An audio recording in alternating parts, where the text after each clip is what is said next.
Je pense qu'à un moment, il y aura un désintérêt des cryptos par la nouvelle génération, qui se diront: «C'est le truc de mes parents». Et s'il y a bien un truc qui m'a bien calmé, c'est de vouloir acheter des trucs sous-valorisés et j'ai eu plus de pépins que de voilà. Donc moi, Mmh. mon but, c'est pas d'acheter des boîtes pas chères. Je fais pas de value. En général, le marché a raison et une boîte qui est pas chère, en général, c'est une daube et le marché sait très bien pourquoi elle vaut ce prix-là. Beaucoup sont mauvais, hein, je vais te Ouais. dire franchement, y compris parmi les traders et cetera. Beaucoup sont mauvais, même parfois sur des points techniques ou enfin, c'est un peu dur de dire ça, mais tu vois, par exemple, la salle de marché dans laquelle j'étais, tu avais 80 d'ingénieurs peut-être et beaucoup étaient des grosses têtes, hein, mais ils avaient une connaissance des boîtes qui était, pour la plupart, hein, proche de zéro. Xavier, bonjour. Salut Ariel, merci beaucoup de m'inviter.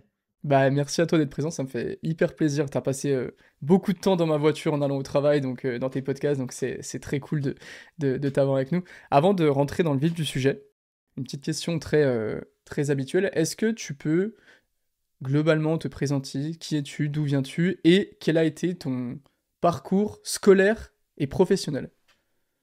Donc Xavier Delmas, j'ai 48 ans, donc je suis un ancien par rapport à ta communauté. Je pense déjà que je suis un ancien par rapport à mon audience, traditionnelle. Donc moi, en termes de parcours, j'ai fait un master en finance et pour t'expliquer un peu, c'était pas du tout mon choix, en fait. Moi, au départ, je voulais aller dans l'armée, je voulais faire l'école de Saint-Cyr pour être officier dans l'armée de terre. Et puis, tu avais plusieurs voies pour rentrer dans ce diplôme, pour choper le diplôme. Tu avais une voie assez classique, prépa, scientifique, il y avait, je crois, prépa littéraire et puis bizarrement, ils avaient ouvert ça aux facs d'éco, tu vois? Si tu arrivais avec 2 ans de fac d'éco, tu pouvais te présenter au concours et moi, petit malin, je regarde un peu les stats de et je me rends compte qu'il y a un gros bug, quoi. Il y a une anomalie de marché, je dirais aujourd'hui et si tu faisais en éco, bah, en fait, tu avais, une proba de réussir qui avait rien à voir, quoi. Du style, les autres, c'était 10 et là, c'était 30, tu vois? Un truc, Mmh. comme ça. Donc je suis allé là-dedans et puis donc j'étais à Lyon, en fac, d'économie à Lyon et déjà ça m'a titillé, tu vois? Les concepts macroéconomiques et tout, je me suis dit: «Ouais, c'est pas mal». Je devais passer donc, après ces 2 années, le concours de Saint-Cyr et je pouvais aller en licence, au Canada. Donc je me suis dit: «Bah, je repousse le concours d'1 an, je vais passer ma petite année tranquille au Canada». J'y vais, je me retrouve à Montréal, tranquille et à Montréal, tu as une petite bourse, tu as une petite bourse sur les produits dérivés, qui était une bourse à la criée, tu vois? À l'ancienne avec des gars qui font des signes, qui crient, et cetera et en tant que visiteur, tu pouvais visiter ça derrière une grande vitre, tu vois? Surélevée. Donc tu pouvais passer ta journée là à regarder les gars faire des signes, des journées hyper calmes, il se passait rien, des journées surexcitées et tout et je sais pas, j'ai accroché direct, quoi. Donc je suis allé attendre les traders à la sortie du pit, tu vois? De la corbeille et j'ai sympathisé avec un gars qui était un trader autonome, quoi, un scalper, qui faisait son trading, voilà, tout seul sur le pit. Il m'a expliqué un peu comment ça marchait, j'ai dévoré des bouquins et tout et en 6 mois, je me suis dit: «Non mais c'est même pas la peine que je passe le concours, j'ai trouvé ma voie, je vais devenir, trader», quoi. Donc comme j'étais embarqué là-dedans, bah, je me suis retrouvé avec un master de finance, à Lyon. Évidemment, tout le monde me disait: «Mais c'est foutu, devenir trader avec, sans sortir de Polytechnique centrale, et cetera» et j'ai eu du mal à trouver. J'ai d'ailleurs, commencé un autre boulot dans la consolidation bancaire en consultant, un truc un peu pénible et coup de bol, j'ai chopé un entretien avec la salle des marchés, donc de BNP, à l'époque, pour faire trader obligations convertibles. On m'a dit, «Écoute, tu as une super approche, c'est sympa, tu es passionné, mais tu es pas assez technique en termes de maths. Les obligations convertibles, c'est assez technique. C'est de l'arbitrage, un peu complexe. Mais t'inquiète pas, je fais passer ton CV dans la salle». Je pensais que c'était des paroles en l'air. Tu sais, en général, on te dit ça pour que tu rentres chez Mmh. toi, voilà et en fait, pas du tout. J'ai reçu un coup de fil, quelques mois plus tard, du patron du desk, event driven, donc situation spéciale, suivre événements spéciaux sur les actions et j'ai été embauché là. Donc voilà, après j'ai fait trader pendant, bah, là c'était en 99, 99-2000. J'ai fait ça jusqu'en 2008. J'étais à Londres à l'époque en 2008, peut-être que j'aurai l'occasion de t'en parler et puis là, j'en ai eu ras-le-bol de tout ça. Je suis allé en banque privée à Genève, plus très loin des marchés, enfin rien à voir avec tout ça. J'ai fait ça jusqu'en 2018 et puis comme j'avais, quand même pas mal d'argent de côté, je savais que je pouvais m'en sortir financièrement. J'ai tout quitté, je suis allé dans le sud-ouest et maintenant je vis grâce à mon immobilier. J'adorerais te dire que je vis de la bourse et que voilà, mais non, j'ai pas eu le courage, on va dire, donc j'ai mon immobilier qui me rapporte mes loyers, je suis tranquille avec ça et l'autre partie de mon patrimoine, on va dire moite-moite, c'est, voilà, c'est en bourse. Donc, ce qui me permet d'être hyper serein sur la bourse, je vise du très long terme. Donc voilà, parcours, vous allez dire atypique, oui et non au final, mais ce qui est plus atypique, c'est qu'à la fin, j'ai basculé dans la création de contenu. Ça, pour le coup, c'était pas prévu et je l'ai fait pour une raison toute bête, c'est que comme je me retrouvais entre guillemets «rentier», quand tu es rentier, tu te mets à avoir plein de problèmes. On vient de taxer, tu as les fameuses taxes PUMA, cotisations sociales et tout. Donc, je voulais un tout petit revenu. Et j'ai eu l'opportunité de rencontrer Zone Bourse qui m'ont dit tiens, tu voudrais pas faire des vidéos, etc. Et donc, j'étais très content d'avoir un tout petit revenu tous les mois pour. Voilà. Et puis après, ça a grossi. Donc, voilà, je suis devenu maintenant créateur de contenu. Franchement, ça me prend pas mal de temps la semaine. Je vais pas, je vais pas le nier, mais je prends beaucoup de plaisir, quoi, parce que ça me permet aussi de rester dedans, de m'informer, d'apprendre des choses à chaque fois. Je pense que toi, tu es persuadé, enfin, tu le vis au quotidien, que créer du contenu, ça te fait avancer. C'est vraiment quelque chose de dingue. Donc voilà, mon parcours en quelques mots. Bah, tu peux pas tricher quand tu crées du contenu, c'est que tu es devant la caméra et tu es obligé de connaître un minimum ce que tu dis. Et tu travailles plus ou moins que quand tu étais trader, maintenant que tu es indépendant créateur de contenu? Oh, je travaille moins quand même. Quand Non, même? ouais, Ouais, je travaille, c'est différent. Non, mais je travaille moins. Je travaille moins ouais. parce que, trader, c'était l'avantage quand même par rapport à des gens qui sont à M&A et cetera, c'est que tu es quand même, lié aux horaires de marché et très franchement, quand je faisais du trading et pourtant j'avais des titres en Europe, beaucoup aux US, j'avais à peu près 70 aux US, j'avais un peu de Japon et cetera. Mais franchement, j'arrivais à 8 heures le matin et je partais à 18 heures le soir, tu vois? Mmh. J'avais plein de positions aux US, mais les brokers de New York m'appelaient chez moi. J'avais un Bloomberg à la maison et j'étais pas non plus scotché, là-dessus. Donc je te mentirais si je disais que je bossais comme un taré, et cetera. Le rythme était très correct. Aujourd'hui, c'est différent dans le sens où je passe beaucoup de temps à m'informer, tu vois? Il faut que je lise, il faut que je assez peu de créateurs de contenu dans le sens, ce que tu vas faire toi, parce que j'essaie d'aller au maximum à la source. Tu vois? Si je pars du Mmh. principe que, il faut que j'aille chercher à la source, que je développe une pensée dessus et que je le redonne à mon tu vois, à mon audience. Donc ça me pousse à lire, à faire pas mal de choses, mais ouais, je dirais presque la même non, un peu moins quand même que quand je faisais du trading, non, c'est clair. Si je veux me lever tard un jour, je me lève tard, tu vois? Quand même, faut pas C'est exagérer. le c'est la plus-value d'être à son compte. T'as retrouvé un peu l'ambiance, de la salle de marché du Québec quand t'as commencé à BNP ou c'était quand même un peu différent? Non, ça m'a surpris.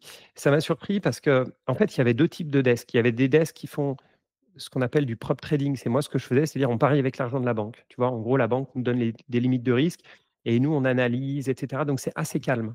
On est beaucoup en train de lire. Quand on passe des ordres, c'est tranquille et cetera et à côté de nous, tu avais des desks qui étaient plus des desks de flow. Donc par exemple, des traders options et cetera qui sont en train de faire des prix à d'autres et là, ça gueule, là, ça communique d'un desk à l'autre et cetera.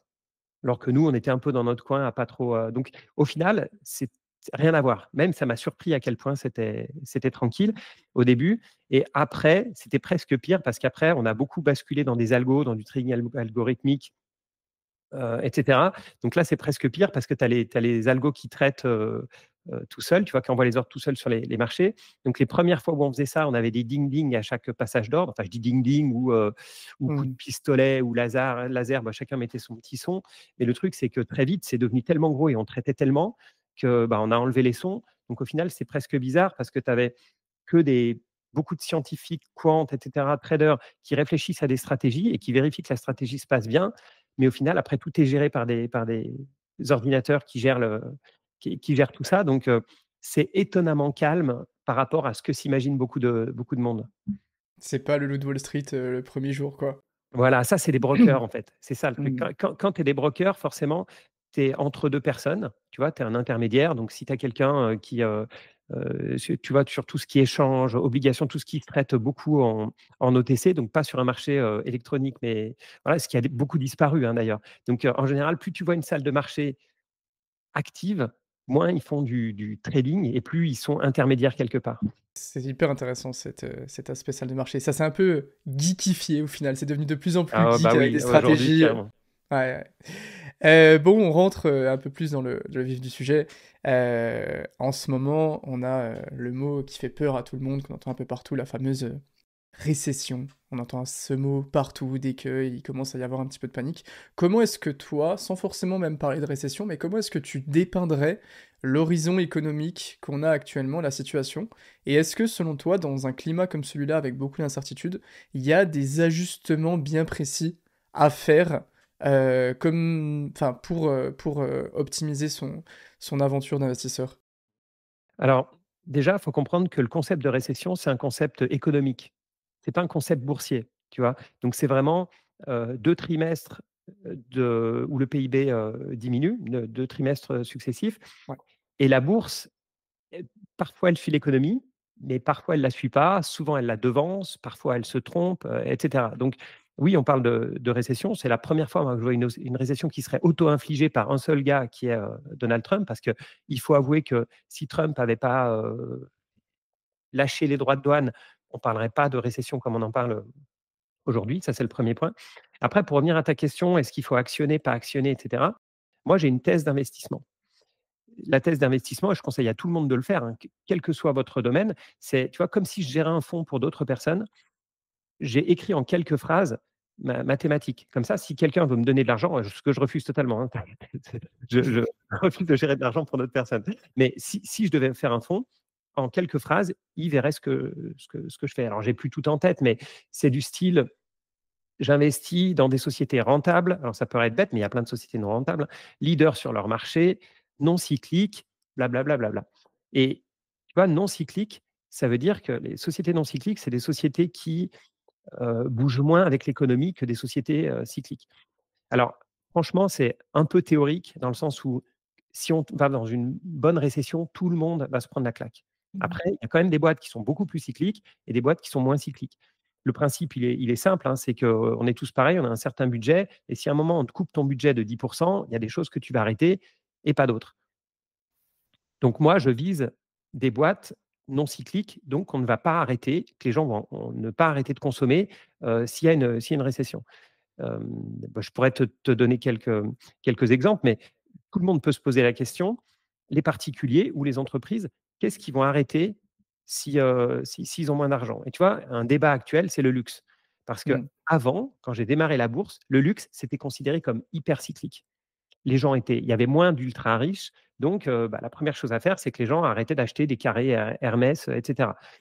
Pendant tout un moment, on a cru que le luxe, c'était fini, c'était non cyclique, tu vois? Ça y est, maintenant, les gens vont toujours acheter du luxe quoi qu'il arrive et on est dans un moment où le luxe, notamment LVMH, redevient cyclique. Les Chinois achètent beaucoup moins parce qu'ils sont, très très inquiets du futur, et cetera. Donc tu vois, cette notion de cyclique, non cyclique, elle est pas facile. Au niveau des Là, je te parle des particuliers. Maintenant, au niveau des boîtes, historiquement, qu'est-ce que les boîtes arrêtaient quand elles avaient, moins d'argent? C'était la pub.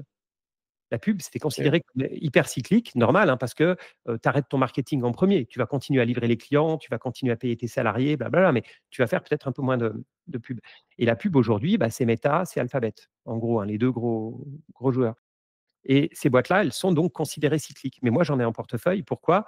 Parce que la croissance est tellement énorme dans ce domaine que même s'il y a de la cyclicité, tu vois, ça elles encaissent jusqu'ici, Mmh. elles encaissent très bien. En plus, elles ont d'autres domaines que la pub, mais il faut être honnête, hein, c'est quand même la pub qui rapporte le plus gros truc.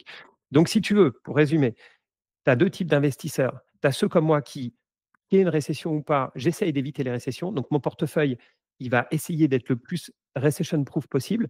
Et puis tu as des gens qui vont essayer de se dire: moi j'ai pas peur des cycles, donc si je pense qu'on va vers une récession, je vais passer sur des boîtes du Air Liquide qui ont des contrats sur 15 ans, du Microsoft. Est-ce que tu vas enlever ton cloud de Microsoft s'il y a une récession? Est-ce que tu vas plus donner d'argent pour Windows, Office, et cetera? Non, tu es forcément limité.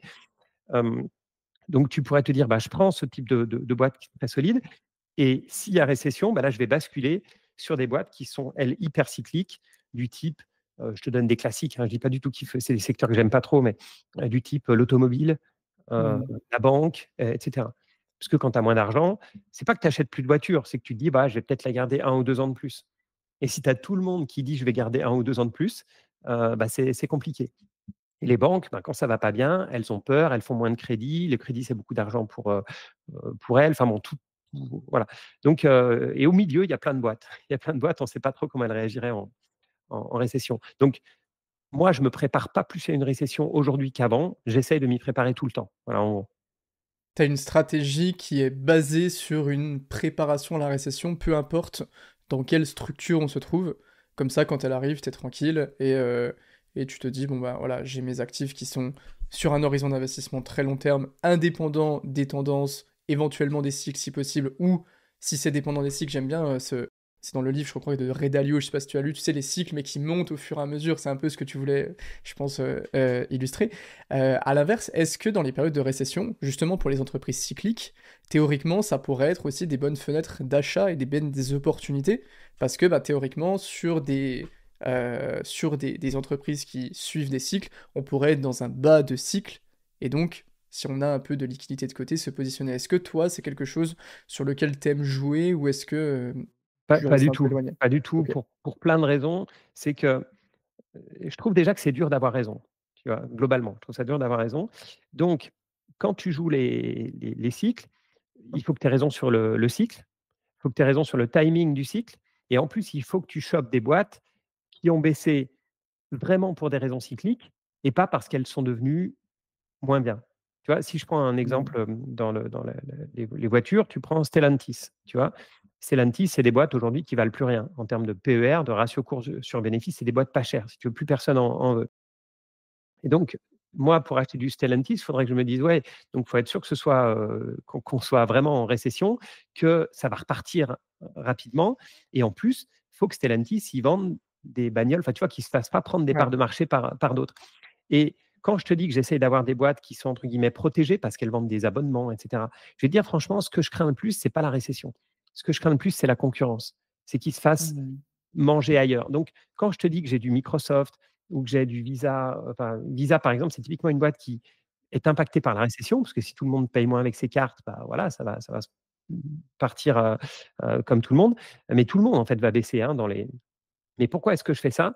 C'est parce qu'à partir du moment où tu es obligé de passer par Microsoft, à partir du moment où tu es obligé de passer par Visa, à partir du moment où tu es obligé de passer par MSCI, par exemple, une autre de mes boîtes en portefeuille ou Standard& Poor's, tu vois? J'ai les 2 en portefeuille qui calculent des indices. Vu qu'ils sont en quasi-monopole ou duopole, dans le cas de Visa, Mastercard, déjà ça protège en temps de récession parce que tu es scotché, tu peux pas aller ailleurs. Et ça protège aussi de la concurrence parce que pour le moment, il y a Visa, Mastercard, accessoirement Amex, mais c'est tout, tu vois? Hmm. Alors si je commence à viser des boîtes cycliques, type Stellantis, Renault ou n'importe quoi, bah, j'aurais peur. En plus, il faut que je commence à me dire: «Ouais, est-ce que leurs véhicules sont bien par rapport à la concurrence? Est-ce qu'ils sont pas en train de rater, est-ce qu'ils font des bonnes hybrides, des bons, t full électriques?» et cetera, tu vois? Et je suis pas convaincu. Donc moi, c'est vrai que la partie cyclique, voilà, j'y touche pas. Toi, t'es dans les marchés, tu m'as dit depuis 99, 2000 à peu près? Ouais, bah, comme j'investissais un peu avant en tant qu'étudiant, je pense Ok. que j'ai dû passer mes premiers ordres en 97-98. Ok, donc tu as connu en plus la crise de 2008 en tant que professionnel. Comment tu l'as vécu? Je sais pas si tu as des petites anecdotes aussi dans les salles de marché, comment c'était. Et est-ce que toi, ça t'a peut-être mis un coup ou ça a eu un impact sur ta stratégie d'investissement avec des leçons que tu as tirées de ce type de période? Alors, bizarrement, j'ai été plus marqué par la crise d'avant, donc l'éclatement de la bulle de 2000, Ouais. parce qu'à l'époque, j'étais donc étudiant avant, puis jeune trader. J'avais plus de temps pour investir, donc j'étais investi en bourse, donc je me suis pris de bonnes gamelles. En plus, comme, je découvrais un peu les produits dérivés et cetera, donc je me tentais là-dessus, tu vois? Donc là, je me suis pris de bonnes gamelles et elle a vachement duré cette crise. En 2008, j'étais trader pro et très franchement, j'avais pas l'esprit à mes Mhm. investissements, à côté. Voilà. J'étais pas en train de chercher des boîtes long terme, tu vois? J'étais sur mon trading, voilà. J'étais pas le week-end en train de chercher des boîtes long terme pour investir. Donc mon investissement, c'était basique, c'était, beaucoup d'immobilier ou des trucs, très très standards en bourse. Et il se trouve que quand tu es en salle de marché, tu essayes d'avoir, des stratégies décorrélées des marchés. Donc, comme tu as la possibilité d'acheter, de vendre à découvert, d'utiliser des produits dérivés pour te couvrir des options et des futurs et cetera, tu peux pas te cacher derrière, «Le marché a perdu 5 donc j'ai perdu que 4, je suis un bon», tu vois? On va te dire: «Tu as Mhm. perdu 4 c'est tout». Donc j'étais plutôt en bonne situation. En fait, quand je suis parti, c'était mi-2008 et ça allait, en fait. Mon book était toujours, positif. légèrement positif, etc. Donc, tu vois, c'était pas trop. Je voyais que la crise arrivait, hein, parce que je voyais que c'était très sanglant sur certains desks à côté. Et ce qui m'a marqué de cette époque-là, c'est moins les baisses boursières que le fait que tout le monde avait peur que des grands noms bancaires fassent faillite. Tu vois. Et ça, et à l'époque, ce qui m'a marqué, c'est que on n'avait pas trop. Enfin, la crainte, c'était pas que le portefeuille fasse moins 20, moins 30%. C'est que les gens se disaient, est-ce que l'argent que j'ai à la banque va tenir, quoi, tu vois. Mmh. Et je me souviens quand on était en salle de marché, un jour on nous disait, bah, faut arrêter de faire des trades avec Morgan Stanley parce qu'il y a des craintes sur leur liquidité. 2 jours après, c'était Société Générale. 3 jours après, c'était Lehman Brothers, etc. Et on était vraiment dans cette crainte que certaines boîtes fassent faillite, tu vois. Donc, ce que ça m'a appris après, ayant vécu ces 2 crises, c'est que les crises peuvent être longues. Et ça, c'est un peu mon Mmh. thème du moment. Mon thème du moment, c'est que la jeune génération pense que nécessairement une crise, au bout de 3 mois, on est revenu, quoi. Et le marché, c'est ce que fait le marché. Même en ce moment, avec Trump, les droits de douane et tout, je suis le premier épaté de voir la remontée qu'on a eue. Enfin, je ne sais pas quand sera diffusé l'épisode, mais bon, en tout cas, à moins qu'on ait eu une méga crise depuis, il suffit de regarder depuis à peu près 2010 et ça remonte très, très vite. Après, sur les anecdotes, pour te donner une petite anecdote, mais qui te montre pourquoi j'ai arrêté le trading, et c'est pas forcément, enfin, c'est la crise de 2008, mais pas que, pour te montrer un peu l'ambiance des salles de marché. Donc, à l'époque, j'étais à Londres et on était 4 sur le desk. Il y avait un Américain, un Français, un Écossais et moi. Et on était un peu en binôme. J'étais un peu en binôme avec l'Américain et l'Écossais était un peu avec le Français. Et j'avais en position une boîte qui était en train de se faire acheter, une boîte anglaise, qui est une assurance anglaise. Et comme on est sur ces types de situations, OPA, faillite, etc., parfois on a des positions en commun. Donc l'Écossais avait la même position que moi. On était tous les deux investis dans la même boîte. Et on était censés être dans la même équipe. Et un jour, donc il faut imaginer, hein, c'est 8 écrans, donc tu as 4 écrans pour les nouvelles, les graphiques, etc. Tu en as un pour passer les ordres, tu en as un pour faire des Mmh. calculs, un pour voir ton portefeuille. Et à un moment, je vois Bloomberg et je m'aperçois qu'il y a une de mes positions, et j'avais quelque chose comme 5 millions d'euros, qui commence à perdre 0,5, 1%, etc. Et je mets quelque chose comme 3 minutes pour réagir. Je cherche la nouvelle et je vois une nouvelle qui dit que bah, finalement, peut-être que l'OPA ne se ferait pas, etc. Donc moi, j'en parle à haute voix sur le desk en disant attention, blablabla. Et l'Écossais me dit: «Ah OK, merci», et les carnets d'ordre pour passer mes ordres, je les ai toujours tous ouverts avec toutes mes positions pour pouvoir réagir. Je m'aperçois que la boîte est déjà à -5%, ça s'est stabilisé, donc je passe pas d'ordre et je vois les ordres de tout le desk, en fait, et je vois que mon collègue d'à côté, 30 enfin non, mais 10 secondes après la nouvelle, il a vendu une grosse partie de sa position. Donc autant me dire que lui qui devait avoir aussi 5 millions d'euros, je pense que la baisse, elle est à moitié due à lui, hein. Heu, Mmh. on a des impacts quand on a des positions comme ça. Il m'a rien dit et moi, quand j'ai réalisé ça au bout de 3 minutes plus tard, tu vois? Parce qu'on ne fait pas non plus du trading hyper actif, hein, c'est du moyen terme, on est sur 2-3 mois. Donc d'habitude, je ne suis pas à regarder les nouvelles tout le temps et bon, déjà là, tu vois, tu n'es pas dans un climat hyper confiant, et ce gars-là est allé voir nos chefs à Paris 2-3 mois plus tard pour dire ouais, bah regardez, l'Américain et Xavier, bah, ils sont pas au taquet sur tel truc. Moi, j'ai perdu que ça, lui a perdu ça, et cetera. Et il est devenu chef. Waouh! Il est devenu Ah, il est devenu chef.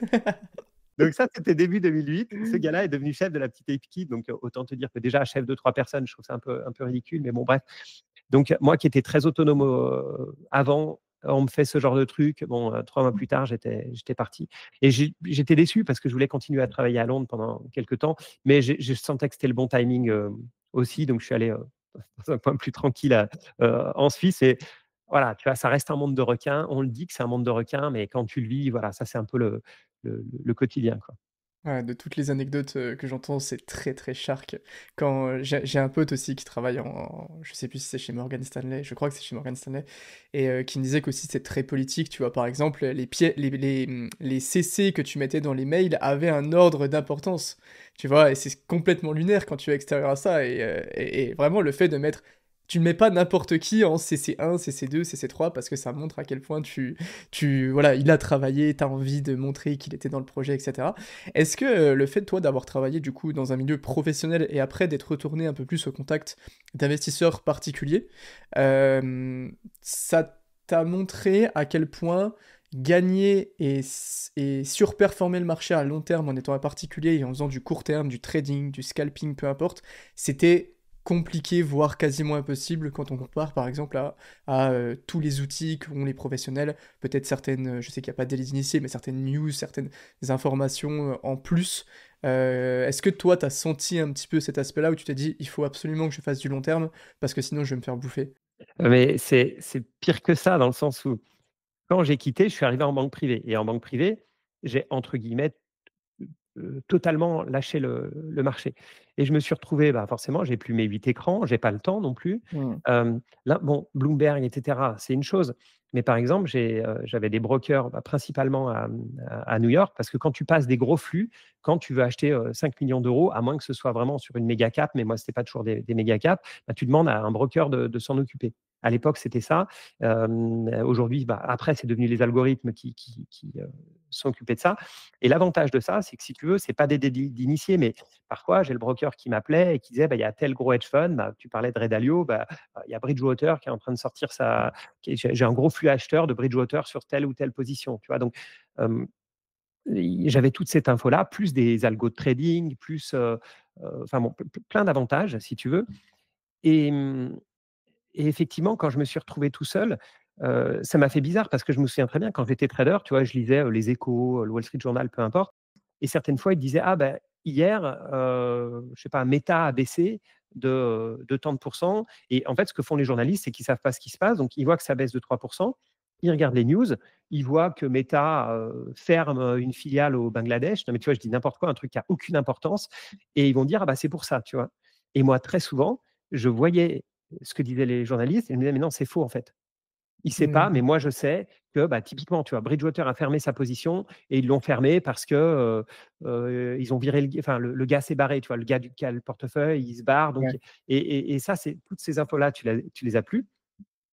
Donc quand je me suis retrouvé tout seul, bah, j'ai arrêté totalement le trading et depuis, je suis anti-trading. Bon, pour moi évidemment, mais pour la plupart des particuliers et j'ai dû faire tout un cheminement pour me dire: «Voilà ma stratégie, voilà comment j'analyse une boîte» et cetera, pour avoir une vision très long terme et maintenant ma, ma conviction, si tu veux, c'est que tu as 2 types de personnes qui peuvent surperformer le marché.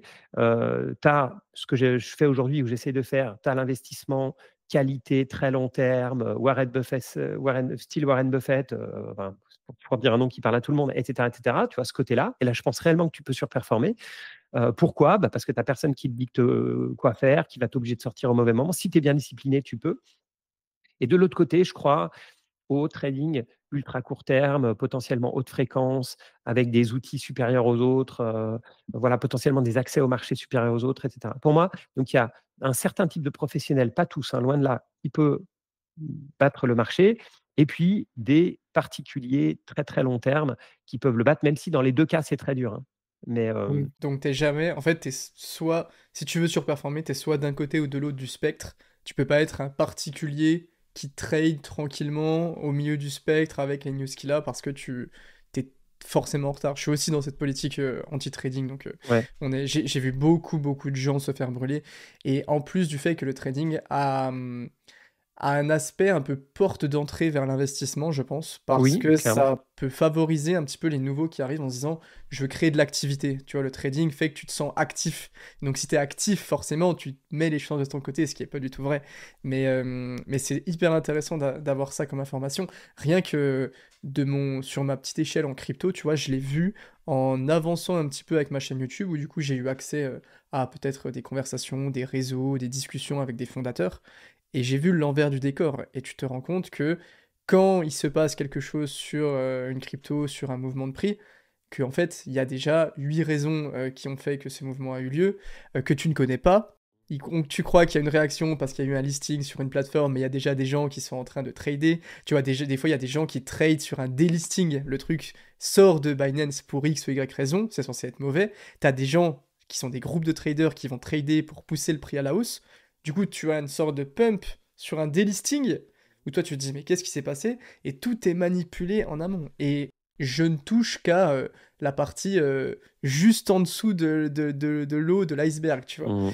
Donc c'est hyper important. Les amis, je vous interromps 2 petites minutes dans ce podcast. J'espère que vous passez un bon moment. Xavier est absolument passionnant, c'est trop cool. Je vous rappelle que vous pouvez rejoindre Crypto Recherche, le premier groupe d'investissement crypto francophone que je gère avec Paul Crypto Formation, sur lequel on publie toutes les semaines du contenu plus poussé autour de l'investissement. Les membres de Crypto Recherche, ils ont accès à un tableau de suivi de portefeuille, au portefeuille de l'équipe en temps réel, où on montre les mouvements qu'on fait, à des indicateurs de top de marché, des suivis de narratifs, des vidéos de mise à jour en temps réel du marché crypto, avec quelques actions, quelques trades quand on estime que c'est un bon moment. Tout est dans la description, vous avez 10% offert sur le premier mois avec Irildis Off. Quand vous prenez un abonnement à Crypto Recherche, vous avez accès à tout le contenu qu'on a publié depuis plus de 2 ans. Donc l'abonnement est très vite rentabilisé. Je vous laisse avec la suite du podcast. Je rebondis justement sur quelque chose que tu avais dit dans un ancien podcast, je sais plus où, que j'avais trouvé très intéressant, et je pense que peu de gens se rendent compte de ça, c'est que tu avais dit que les gérants pros se font tous prendre dans les effets de mode, Mmh. et que du coup, l'une des meilleures solutions pour contrer ça, et qui fait que nous, justement, cette fois, on peut avoir un edge par rapport à eux, c'est un horizon de temps très long d'investissement. Est-ce que tu peux expliquer ça? Les gérants pros se font tous prendre dans les effets de mode. En fait, c'est normal, ils doivent rendre des comptes. Mm. C'est ça le truc, ils doivent rendre des comptes. Donc, quand ils commencent à sous-performer un petit peu, parce qu'il y a un effet de mode, alors l'effet de mode, tu mets ce que tu veux dedans, hein, tu peux mettre, crypto à un moment, mais les gérants de fonds ne peuvent pas rentrer là-dedans, sinon tu peux être sûr qu'ils seraient rentrés au pire moment sur les cryptos. Mais, tu mets, énergie renouvelable, intelligence artificielle, les actions cannabis à une époque, et cetera. Ce qu'il y a, c'est que pendant un moment, pendant plusieurs mois, voire années, ceux qui ont suivi la mode vont surperformer. D'accord? Et pour te dire, à un moment, j'écoutais de temps en temps l'émission de Marc Fiorentino. Je ne sais pas si tu vois? Et à la fin, il interroge des gérants, tu vois? Et il fait un classement des performances toutes les semaines. C'est l'inverse de ce qu'il faut faire pour juger un gérant, tu vois? Mais bon, et j'écoutais de temps en temps ce truc et je m'apercevais que, je ne sais plus qui surfait sur la tech, machin et tout, était semaine après semaine, tu vois, en tête, en tête, en tête, bah, jusqu'au moment où elle s'est fait lessiver. Mais le truc, c'est que pendant tous ces moments où tu es derrière la vague, d'accord? Parce que tu n'as pas pris l'effet de mode. Ben, tes clients, ils te disent: «Ah, mais vous êtes dans Nvidia ou vous êtes machin?» «Bah oui, mais on a une toute petite, position dans Nvidia». «Mais il faut être dans Nvidia, c'est le futur» et Mm. cetera. Mais je te dis, c'est Nvidia à un moment, mais c'est Tesla avant, c'est, les panneaux solaires, avant, et cetera. Et donc les gérants, ils ne peuvent pas totalement s'échapper, des modes. Donc au bout d'un moment, ils craquent et ils rentrent voilà, le FOMO, et cetera. Je ne vais pas t'expliquer, c'est amplifié sur les cryptos. Les Ah oui. cryptos, c'est Oui, tout fois 10 ou fois 100. Donc c'est le même principe que sur les cryptos, si tu veux, sauf que, voilà, à un moment, il faut qu'ils plaisent à leurs clients et il faut qu'ils restent collés à peu près à la performance de l'indice parce que sinon les clients vont sortir. Eux, leur but, c'est pas trop de battre l'indice, c'est surtout de ne pas être trop en dessous. Donc quand ils sont en dessous, c'est en général parce qu'ils ne sont pas rentrés dans quelques gagnants. Voilà, à une période, c'est le luxe, c'est un machin, et donc on va les critiquer s'ils ne le font pas. Donc ils sont humains et donc ils sont quasi obligés de rentrer dans les modes. ouais, parce qu'en fait, il faut se mettre un peu à une échelle d'un seul humain qui est un gérant de fonds, qui veut garder son poste, et du coup, qui ne peut pas se permettre de rester sur des actions long terme, anti-cycle, anti-tendance, et faire, je sais pas, moins 10% sur 3 ans, tu vois. Et c'est là où nous, on peut avoir du coup un edge par rapport à ces personnes-là, c'est qu'on n'a pas de compte à rendre spécialement, et que du coup, on peut se permettre, voilà, d'être sur des narratifs ou des tendances qui sont un petit peu moins à la mode, sous-performer pendant une période parce que c'est la tech, c'est les énergies renouvelables, pas de souci, mais par contre, sur 10 ans, peut-être qu'on sera justement mieux grâce à tout ça. Mmh. Et tu vois le piège de la diversification? Enfin le piège, c'est pas un piège, hein, c'est le risque, c'est quand tu diversifies, tu vas toujours avoir quelqu'un qui fait mieux que toi, par principe, tu vois? Mmh. Donc toi, tu vas avoir, des actions diversifiées, un peu de trucs à côté, et cetera, ou des cryptos, peu importe. Mais c'est comme en crypto, on va toujours te sortir, un altcoin, quelque chose qui fait plus et tu dis: «J'aurais dû être là-dessus» et c'est le temple des Mmh. regrets, la bourse, on dit ça parce que en fait, tu as toujours l'air stupide quand tu as une gestion sereine et diversifiée parce que à chaque fois, tu as quelqu'un qui va faire le malin en disant qu'il a fait mieux que toi et cette personne-là, en général, 2 ans après, elle est plus là. Mais tu as un nouveau, tu vois? Tu as un nouveau qui va dire autre chose et lui, pareil, il va être lessivé dans 3 ans plus tard. Tu vois? Si c'est des gens qui prennent trop de risques, qui sont trop sur les modes, et cetera. Donc tu es jamais le premier. Mais Mmh. tu seras le premier peut-être à 10 ans. Mais personne ne mesure à 10 ans. Tu vois, comme je te disais, tu en as, ça va être à la semaine, au mois, allez, au mieux à l'année. Et tu n'arrives pas à tenir un client si, t'as pas si tes clients n'ont pas la même conviction que toi et si tu ne les as pas briefés à la base en disant attention, hein, moi ce que je fais c'est ça, hein, moi je peux sous-performer de temps en temps. Donc quand tu investis pour toi, au moins tu es tranquille, tu es le seul à rendre des comptes et on ne va pas te dire ouais, tu as raté les 200% de tel machin, quoi. Toi, tu sais pourquoi tu n'y as pas été et puis voilà. Ça, on l'a vu avec, je sais pas si tu as un peu suivi, en fin d'année dernière en crypto, il y a eu la hype des meme coins. Tu entendais des meme coins partout, tu avais je sais pas combien de meme coins qui étaient créés, et c'est amplifié par les réseaux où les algorithmes, tu prends Twitter par exemple, vont pousser les contenus polarisés. Tu vois, si tu arrives et que tu te dis, ouais, moi avec ma crypto j'ai fait 7%, personne ne va spécialement interagir avec ça. Et du coup, tu vas avoir que les posts qui sont très rares, qui font partie des 0,1%, des gens qui ont fait un énorme multiple, un x50, x100, sur un même coin, qui font partie des 1% des investisseurs, qui ne te disent pas que derrière, 99% des autres mêmes coins dans lesquels ils ont investi sont allés à zéro, et toi tu as cette impression que, ok, là je suis en retard, moi je suis positionné sur mes leaders de secteur qui sont déjà dans les cryptos, qui sont déjà des actifs risqués dans l'économie, il faut que j'aille là-dedans. Et j'ai vu beaucoup de gens justement se casser les dents là-dessus. Et je pense que c'est des très bonnes leçons et très amplifiées en crypto, dans le sens où tout va, je pense, 3 à 4 fois plus vite en termes de tendance. Et tu as des tendances de plus en plus courtes, tu vois. Et donc tu as des périodes de 1 mois, 2 mois, où tu as l'impression que si tu n'es pas sur ce type de narratif, dans ce type de sous-secteur, tu vois, c'est de plus en plus Ouais, ouais, niche en ouais. plus, ça y est, tu rates l'ensemble de ta carrière d'investisseur. Et c'est fou comme ambiance. Je pensais pas que c'était. Je savais que c'était aussi réel en bourse, mais cette approche avec les gérants de fonds, elle est aussi intéressante parce que tu te rends compte que même les institutionnels, même les professionnels se font prendre dans une sorte de FOMO créé un peu par leurs clients. Et beaucoup sont mauvais, hein. Je vais te Ouais. dire franchement, y compris parmi les traders et cetera, beaucoup sont mauvais. Même parfois sur des points techniques ou enfin, c'est un peu dur de dire ça, mais tu vois, par exemple, la salle de marché dans laquelle j'étais, tu avais, 80 d'ingénieurs peut-être et beaucoup étaient des grosses têtes, hein, tu vois, qui avaient fait Polytechnique, Centrale ou autre, mais ils avaient une connaissance des boîtes qui était, pour la plupart, hein, la grande majorité, proche de zéro. Mhm. Proche de zéro. Alors non seulement il fallait pas leur parler de return on equity et cetera, mais même sans aller au-delà, je pense qu'ils ont des notions qui étaient vraiment très vagues. Et tu vas me dire: «Bah, c'est pas grave, ils faisaient du trading algorithmique». Oui, c'est vrai, mais parfois ils se faisaient avoir sur en fait, je me suis rendu compte que j'avais une valeur ajoutée avec le temps parce qu'on pouvait mixer les 2 approches. Tu vois, une approche très quantitative, vraiment basée sur les modèles mathématiques, mais pour faire du trading comme ça, il faut quand même une intuition avec quelque chose de valide derrière, du fondamental et cetera qui explique, et en général l'approche elle est inverse, c'est-à-dire qu'il faut démarrer par une intuition fondamentale, dire: «Moi je pense que c'est plutôt ce genre de boîte qui a tendance à bien marcher, ce genre de boîte qui a» après on teste ça mathématiquement et après on développe des modèles qui vont être implémentés sur le marché, pour essayer de trouver de l'alpha quoi, d'avoir de la Mhm. performance. Mais même sur les gérants, qui font purement fondamental, je trouve qu'il manque, ouais les gens sont pas ce qui manque c'est la passion en fait. Ce qui Mhm. fait le bon et le mauvais, c'est la passion. Et tu en as qui ont fait des études de finance parce que, papa, voulait ça, je sais pas, qui rentrent là-dedans et cetera, mais ils ont fini le boulot et c'est fini en fait pour eux. Tu vois? Ils vont pas s'intéresser à ça, si tu demandes dans quoi ils sont investis, bah, la plupart, n'ont pas tant que ça, voire zéro dans leur propre fonds. Je veux dire, moi, si je dois investir de l'argent dans un fonds, je veux que le gars qui le gère, il ait, 80 de son patrimoine dedans, tu vois? Ouais. Ça me paraît le minimum en fait. Et dans la gestion standard, c'est pas du tout le cas.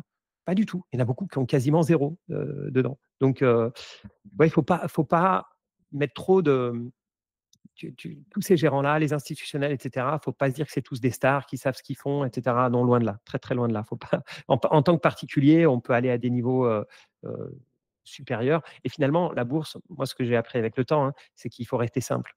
Voilà. Il faut rester sur Mhm. des trucs, basiques, sinon on se perd. Est-ce que, on parle beaucoup de diversification, je suis pas un énorme fan de la diversification.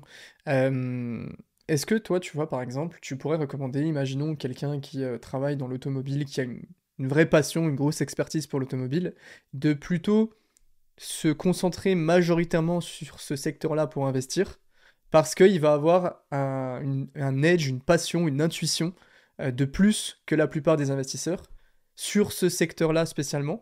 Ou est-ce que tu penses qu'il faut quand même avoir un spectre un peu plus large? Peut-être 2 ou 3 secteurs où on se spécialise? Comment tu abordes un petit peu cette idée de la diversification? Ouais, alors moi, je me rends compte que super bien connaître un secteur, c'est un vrai plus.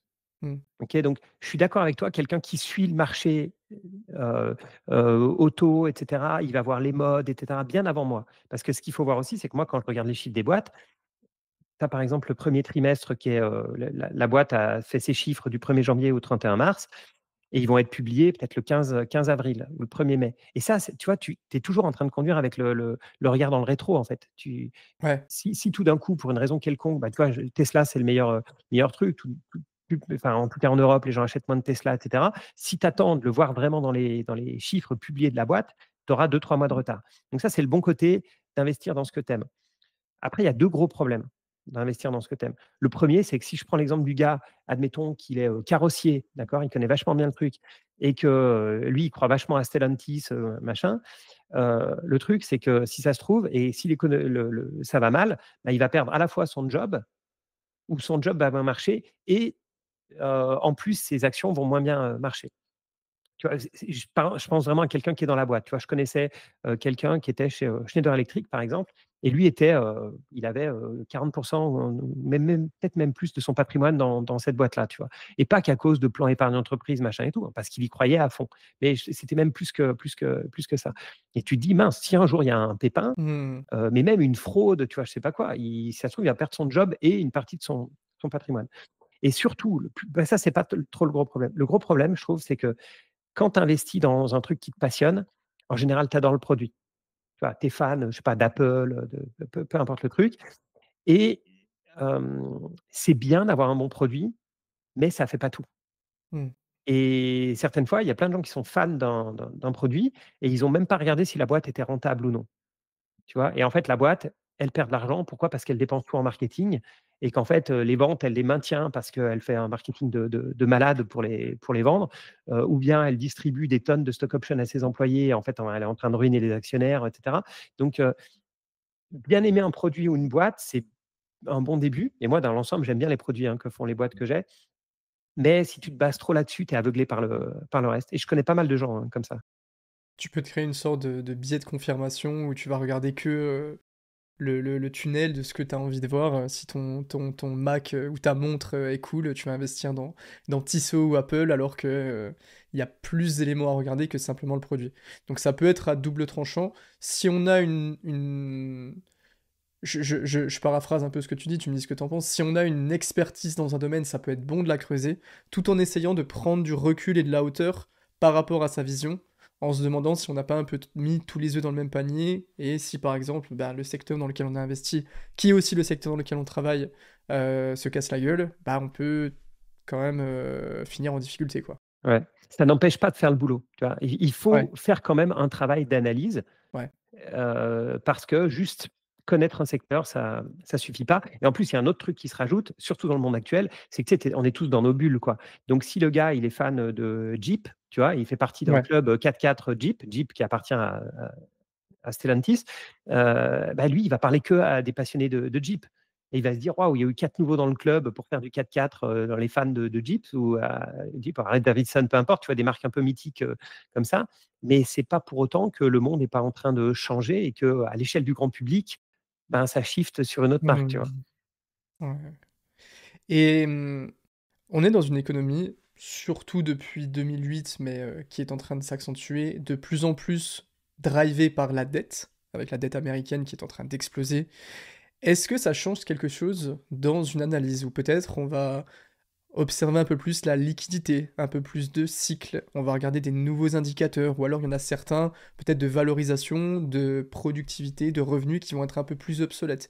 Est-ce que tu ajustes certaines choses à cause de cet aspect-là? Alors on est dans un monde de plus en plus endetté, oui, mais surtout dette d'État. J'ai plus en tête, mais je crois que les ménages, il y a rien de dramatique, les entreprises non plus. Donc ça, c'est plus compliqué pour moi, tu vois, Mmh. à gérer.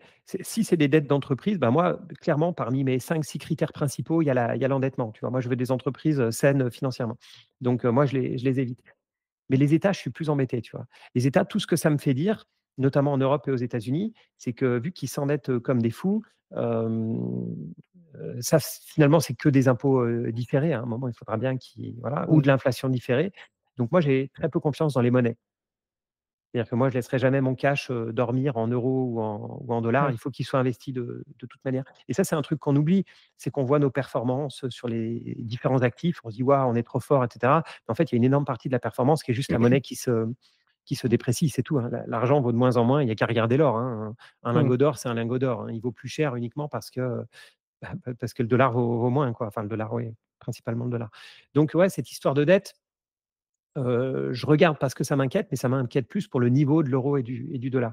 Après, là où je suis 100 d'accord avec toi, c'est ce côté où, suivant les marchés que tu analyses, c'est sûr qu'il faut les critères changent, en fait. En fait, les critères sont toujours les mêmes, mais tu pondères pas pareil. Ouais. Donc, si à un moment, tu vois, tu as la guerre en Ukraine, tu as les matières premières qui s'envolent et cetera, bah, c'est sûr que tu vas peut-être te dire, bah, maintenant, je vais regarder les entreprises qui ont du pricing power, qui arrivent à monter leurs prix sans que les clients partent en courant. Et là, on retombe sur mes boîtes, favorites où tu es, pieds et poings liés, tu peux pas aller ailleurs. Et tu as plein de boîtes qui n'ont pas ce pricing power. Donc quand les salaires augmentent ou le pétrole ou peu importe, de 10 bah, eux, ils n'arrivent pas à mettre, ça sur leurs clients, tu vois? L'automobile, pourquoi j'aime pas surtout l'automobile moyenne gamme, bas de gamme, ils ont des marges hyper, hyper fines, tu vois? Donc Mmh. Renault, pour vendre des voitures, ils sont obligés de s'appuyer sur le prix. D'accord? Tu vas dans une concession, Renault, ils vont t'appuyer sur le prix. Pourquoi? Parce qu'il y a pas tant de gens qui sont fans de Renault et les gens après, ils vont aller chez Citroën, et cetera et limite, ils vont aller chez le moins cher. Quand tu commences à aller dans du premium, si tu vas chez Audi ou Mercedes, en général, tu vas chez Audi et Mercedes parce que tu aimes la marque. Donc, bah, s'ils augmentent un petit peu le prix, c'est pas ça qui va te faire basculer dans la marque, d'à côté. Et d'ailleurs, ça se voit direct dans les marges. Tu vois les marges de certains automobiles sont à 3, d'autres à 10 et d'autres à 30, tu vois, on va dire. Donc c'est sûr qu'entre Renault, Mercedes et Ferrari, tu as 3 niveaux d'impact. Donc tu vois, ça, c'est typiquement ce que je vais regarder quand tu as de l'inflation, et cetera. Après, ben, forcément, quand tu as la guerre commerciale avec Trump, bah, tu es obligé de te dire: «Est-ce que c'est une boîte qui investit dans son propre pays et qui est absolument immunisée?» Et par exemple, pour te dire, moi, je pense ma meilleure perf depuis le début de l'année, je crois, ça doit être Euronext. Donc les bourses, tu vois, à nouveau un truc où tu es obligé de passer par là, d'accord? Tu veux acheter une action en Europe, enfin typiquement en France, bah, tu es obligé de passer par Euronext, donc ça j'adore. Donc s'ils augmentent un tout petit peu le prix, est-ce que tu vas toujours passer par eux? Bah oui, de toute façon tu pas trop le choix et après ils sont, 100 européens. Tu as pas de droit de douane forcément Mmh. quand tu achètes, du LVMH ou du Hermès. Donc bah, cette boîte-là, je me dis: «Ah, je suis content d'avoir ça», tu vois? Donc les critères bougent forcément un petit peu, mais à la fin, si je regarde vraiment, si je suis, ça c'est à la marge, quoi. À la fin, mes critères Ouais. principaux, c'est toujours à peu près les mêmes. D'ailleurs, on en a pas parlé de ces fameux critères, parce que je regarde, tes podcasts et tes vidéos et tu parles beaucoup, donc ça me paraissait évident. Mais pour ceux qui te connaissent pas, c'est quoi tes critères principaux, rapidement, de sélection d'investissement quand tu vas, te positionner sur, une action, une entreprise, quand tu vas faire ton analyse? Donc moi, ce que j'applique c'est ce qu'on appelle l'investissement qualité, investissement quality. Donc si vous cherchez là-dessus, en général, vous allez trouver. Donc moi, je cherche pas forcément des chiffres, hallucinants. Je cherche surtout des chiffres qui sont stables. Donc, par exemple, la croissance, moi, je cherche une boîte qui a de la croissance, mais je parlais de non-cyclicité. Moi, je cherche une croissance qui soit quasi inarrêtable. Moi, je cherche le paquebot, tu vois? Le paquebot, même si tu donnes un coup de volant, ben, il va continuer Mmh. sur ses rails. Donc c'est pour ça que, tu vois, Microsoft, je parle du cloud et cetera. C'est typiquement des trucs où même si une entreprise veut passer son cloud chez, Amazon, bah, ça va être compliqué, c'est là une galère sans nom. Donc moi, croissance potentiellement faible mais stable, ça c'est un critère important. Ensuite, il y a le retour sur capitaux propres, ROE, enfin il y a plein de ratios différents, mais bon, voilà. Ensuite, il y a les marges. Tu vois, les marges pour moi, c'est super important parce que comme je l'expliquais tout à l'heure, ça veut dire que tu as un pouvoir sur les prix et même pour moi, plus que ça veut dire que tu, pas de concurrent. Si tu arrives à, avoir 50 de marge, c'est que tu es Mmh. inattaquable, quoi et tu regardes les boîtes dont je parle, tu vois, du Visa, Mastercard, ils doivent avoir de mémoire 55 de marge. Tu Je veux dire, qui peut Ouais. faire ça, quoi? Tu vois, qui peut faire ça? Si tu es un marchand de glace et que tu as 50 de enfin, tu en as qui vont faire du x4 sur une glace, c'est parce qu'ils sont tout seuls à vendre, des glaces dans la rue. Si tu as 6 marchands de glace dans la même rue, bah, tu peux pas appliquer la même a marge et si ça se trouve, tu en as un à un moment qui va faire une guerre des prix et il va te couler. Donc les marges, pour moi, c'est super important. Après, j'ai parlé de la dette. Donc j'essaie de regarder des boîtes qui sont pas trop endettées. Donc on va dire, pour donner un chiffre, en général, elles sont endettées à 50. Un ratio dette Ouais. sur equity, c'est comme si tu achètes un appart, si tu veux. Moi, je veux que la boîte, elle ait amené 50 d'apport, tu vois, et qu'elle emprunte que sur 50 ou moins, hein, potentiellement. Et d'ailleurs, j'ai beaucoup de boîtes en portefeuille qui n'ont pas de dette. Tu vois, Mmh. je parle de Meta, Microsoft, ou les boîtes du luxe, et cetera, les LVMH, Hermès, tout ça, c'est des boîtes à zéro dette, quoi. C'est anecdotique les dettes qu'elles ont, Ouais. si elles en ont. Hem, donc tout ça, c'est des critères chiffrés. Je regarde aussi pas mal la dilution, le nombre d'actions en cours. Est-ce que les boîtes ont tendance à racheter des actions Ouais. ou au contraire à diluer, à filer à ses actionnaires? Tout ça, c'est la partie chiffrée. Je vais te dire franchement, c'est le plus facile. Parce que tu peux trouver un chiffre de croissance. Tu vois, après, tu n'es pas sûr qu'elle continue. Et après, la partie plus dure, c'est le management. Et tu vois, plus le temps passe, même à mon âge, mes critères, ils bougent un peu. Et plus ça va. Et plus je me dis, mais à la fin, tu donnes ton argent à Mark Zuckerberg ou à, ou à Satya Nadella ou à Bernard Arnault, peu importe, et c'est lui qui le gère, quoi. Ouais. C'est lui qui va décider, est-ce que je mets plus en Chine ou pas, est-ce que je rachète telle boîte, et voilà. Et ça, les ratios, ils peuvent pas te le dire. Ils peuvent te dire que dans le passé, il a bien géré, mais tu vois, Zuckerberg, on le voit bien quand il a fait un peu le fou sur Facebook pour le passer dans le métaverse. Maintenant, c'est Meta. Il est revenu sur là-dessus, mais il investit beaucoup dans l'IA, etc. Bon, il t'appelle pas pour savoir s'il va mettre 20 milliards de plus dans des puces Nvidia, tu vois, pour faire plus d'IA. Donc, à un moment, il faut faire confiance. Donc, ça, c'est la partie qui est hyper dure. Et puis, l'autre partie difficile, c'est le fameux moat de Warren Buffett, l'avantage compétitif. C'est à quel point cette boîte, elle a éloigné la concurrence. Tu vois? Donc Mmh. je te disais que les Ouais. marges, pour moi, c'est un bon indicateur, mais moi, je veux être sûr cette boîte va pas avoir de concurrents ou alors qu'elle sera largement meilleure pendant les 10 prochaines années. Donc voilà, en gros, c'est ça les critères. Donc vite fait, c'est croissance, return on equity, marge, dette, management, moat et puis un dernier, mais qui va vraiment à la fin, hein. Il faut le faire à la fin. Tout ce que j'ai dit avant, ça dit si la boîte, elle est bien ou pas. Ouais. Et le dernier, c'est la valorisation. La valorisation, c'est est-ce qu'elle est chère ou pas? Parce que c'est ça que les gens oublient. Certaines fois, ils arrêtent direct. Ils disent: «Ah, elle est chère cette boîte, elle a un PER élevé, un PER de 50, donc c'est trop cher, j'y vais pas». Mais ça ne te dit pas si la boîte, elle est de qualité ou pas. Elle peut être pourrie ou bien. Voilà. Donc moi, mon premier boulot, c'est est-ce que la boîte est bien? Après, je regarde la valorisation. Si la valorisation est correcte, bah, je me pose la question de l'acheter. Et si c'est trop cher, watch list, et c'est une boîte que je vais suivre en essayant de choper un prix pas trop cher dans les prochaines années.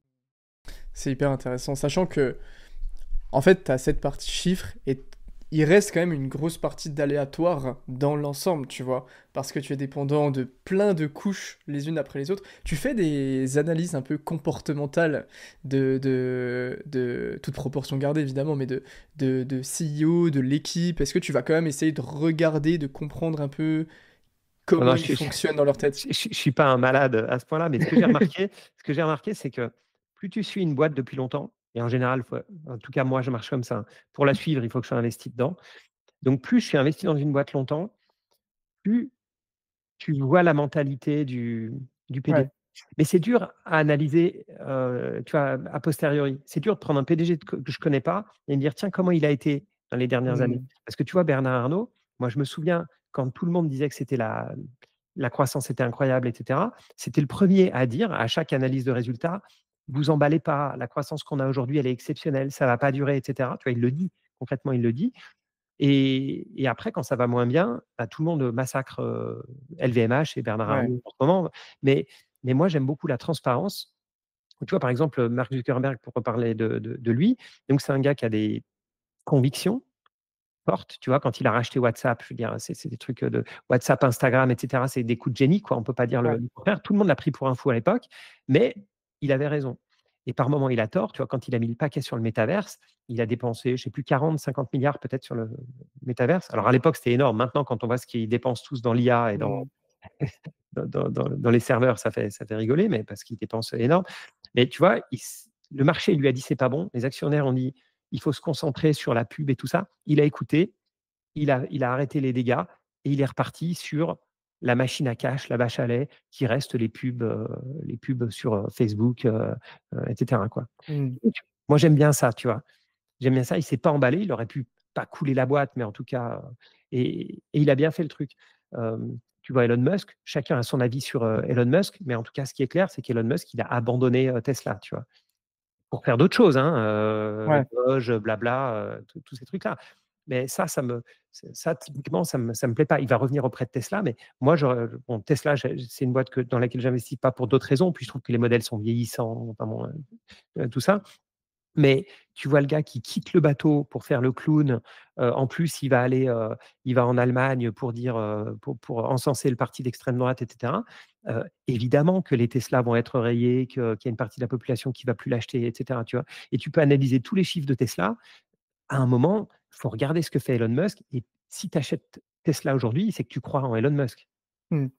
Moi, je suis pas convaincu, mais il y a peut-être des gens qui pensent que moi, ce qui me gênerait le plus, je dis pas que le gars est pas un génie dans certains points, mais c'est qu'il peut pas tout faire non plus, et il le montre. Je veux dire, il peut pas faire à la fois SpaceX, être, plus ou moins ministre, donc là, il a arrêté, mais donc pour moi, cette partie, je vais pas faire une analyse comportementale, mais au fil des années, tu vois quand même si les gens sont honnêtes, c'est le premier point, s'ils sont honnêtes, s'ils ont une vision, et quand ils se plantent, parce que tout le monde se plante, quand ils se plantent, est-ce qu'ils arrivent à retourner dans le droit chemin, rapidement? C'est peut-être aussi un peu ce qui contribue au fameux Lindley Effect, tu vois? Dans une certaine mesure, c'est la vision et l'image, populaire que commencent à avoir les PDG au fur et à mesure, tu vois? Même sans forcément suivre. Elon Musk s'est structuré une image de génie, aléatoire. Mark Zuckerberg, de génie stoïque, tu vois? Qui va tenter des choses, tu vois? Tout le monde se structure au fur et à mesure une image, c'est un peu j'ai pas envie de dire le problème, mais c'est la conséquence des boîtes qui sont incarnées. Je pense que ça peut avoir une très bonne plus-value dans une certaine mesure, mais peut-être que ça peut conduire justement à d'autres retours qui peuvent être désagréables. Toi, c'est l'un de tes critères d'avoir une boîte qui est spécialement incarnée, pas incarnée? Alors incarner, c'est pas ce qui me plaît le plus, Ouais. mais c'est clair que le PDG dans l'ordre, hein, je Mm. préfère les PDG qui sont fondateurs Ouais. en un. Si je n'ai pas, je préfère que ce soit une boîte familiale, et ce que j'appelle boîte familiale, c'est pas la deuxième génération, hein. La deuxième génération, c'est la pire, c'est celle qui a tendance à Ouais. tout planter. Ce que j'appelle une boîte familiale, c'est vraiment du Hermès, tu vois? Qui est c'est les cousins, les machins et cetera, et ça fait bien longtemps qu'il y a plus d'Hermès dans la famille, hein, ils Mm. ont plus le nom de famille en tout cas, mais tu as ce côté familial. Après, troisième critère, là, ça commence à être plus difficile, c'est si le PDG, il est quand même bien investi dans la boîte, investi financièrement, hein, s'il a beaucoup d'argent. Mais franchement, rien ne bat, fondateur et entreprise, familiale. Après, là où je suis d'accord avec toi, un gros risque, c'est quand c'est incarné. C'est-à-dire que, tu vois, moi, Ouais. depuis tout à l'heure, je parle méta, mais en fait, on pense, Zuckerberg, tu vois? Ou Tesla, on pense Elon Musk. Et ce qui est fort, c'est quand tu as une telle culture dans la boîte que quand tu es PDG, bah, tu endosses cette culture, en fait. Tu vois, si je prends, bah, c'est une boîte qui est moins connue en France, mais des Costco, tu vois, qui fait de la distribution, via entrepôt, tu vois? C'est un mélange de Carrefour, Ouais. Lidl, et cetera. Mais c'est un truc un peu spécial. Bah, c'est sûr que quand tu arrives à la tête de cette boîte, déjà le gars qui a repris la boîte récemment, bah, c'est un gars qui a commencé dans les entrepôts, hein, à bouger les cartons, et cetera. Et en fait, tu as une telle culture. Et pour moi, c'est ça l'effet Lindy. Tu as une telle culture que tu sais exactement comment la boîte doit se comporter. Mais c'est pas toi, hein. Tu as un imaginaire de ce que tu dois faire et pas faire. Tu vois? Je sais pas, c'est comme si tu deviens militaire, tu vois? Si tu deviens militaire, on n'a pas besoin de t'expliquer. Tu sais que militaire, bah, faut être carré, faut obéir aux ordres, tu sais comment tu dois parler, pas trop parler. Tu vois ce que je veux dire? Tu Mm. et si tu mets quelqu'un, tu prends un sergent et le lendemain tu mets un autre sergent et un autre sergent et un autre sergent, ils vont tous à Change peu la près culture. voilà, Ouais. bah, oui, c'est ça où tu peux avoir le risque. Soit, Mm. s'ils se comportent tous en militaire, bah, tu vas continuer à avoir une culture militaire, et il ne faut pas un gars qui mette autre chose. Et je pense que plus tu as cette culture de la boîte qui est là, plus, et c'est ça pour moi l'effet Lindy, bah, le nouveau PDG, il va juste continuer dans la lignée, tu vois? Berkshire Hathaway vient de perdre, Warren Buffett à sa tête, mais le suivant, il sait exactement ce qu'il doit faire et pas faire. Et son nom, il est moins important que le nom de Berkshire Hathaway. Mais il Mmh. y a un moment que tu as c'est ce qui a failli se passer sur Disney, tu vois? Disney, ils sont arrivés, ils ont une culture qui a un peu changé à la tête et cetera, et les gens se sont dit: «Bah, Disney, c'est plus Disney», tu vois? Et donc ouais, cet effet Lindy, il est un peu mystérieux, mais je pense que c'est ça, c'est que la boîte, tu sais exactement comment elle doit se comporter. Pas le Ouais. bonhomme à la tête, hein, mais la boîte en elle-même. Ouais, ça en fait, ça engendre du risque en plus. Tu vois? Quand tu prends, Apple, quand, Steve Jobs est mort, tu eu une petite traversée du désert, c'est un grand mot, mais tu quand même une période de mou avant que Tim Cook arrive, qu'il impose ses idées, où il était contesté, où on a vu les AirPods en se disant: «Qu'est-ce que c'est que ce truc? Ça marchera jamais». Tu vois? Je pense que ça ouais, ça rajoute un niveau de risque. Mais c'est hyper intéressant. Merci beaucoup, hein, Xavier, du temps que tu prends. Il y a plein de sujets trop cool. J'ai encore trois quatre petites questions, un peu plus légères, un peu plus marrantes, mais ça va être Vas-y, sympa. vas-y. La première question.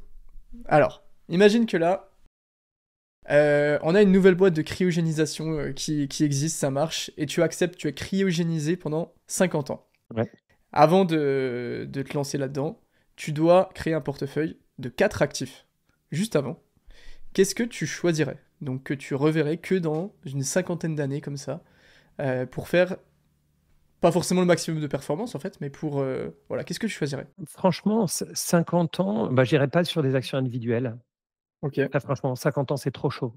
C'est trop chaud, et je pense que toutes celles que je te dirais, même des boîtes que j'aime beaucoup aujourd'hui, allez, sur 10, 20 ans, je pourrais Hmm. faire un portefeuille, là, je le ferai pas.